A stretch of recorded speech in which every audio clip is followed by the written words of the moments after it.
типа разговариваю, короче.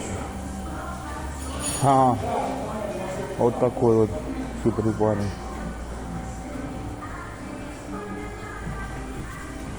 Туалет, тут душ. Все есть.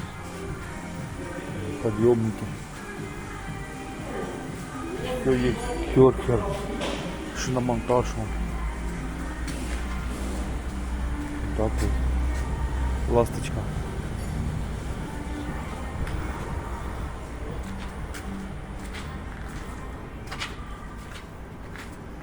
Коврики помыл тут. Повымывал. Вот так вот. Бак помыл.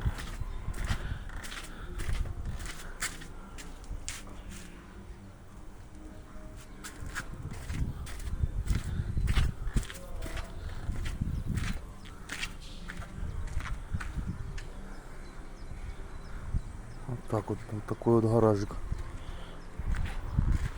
Валентиновича. Короче, 2 дня я тут буду.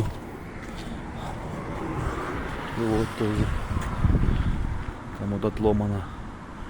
Напарник ударил в угол. Нет. Покупаться можно пруд. Там где пруд. Вот так вот, там вот. Такой вот частный сектор. Вот это вот тоже эвакуатор.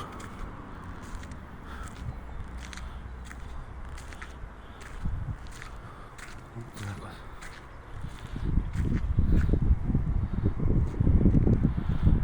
Так. Вот он я. Такое. Отдохнул, выспался, добрый. Вообще класс. С 3 ночи спал до 7 утра. Обалдеть. Да вылазка.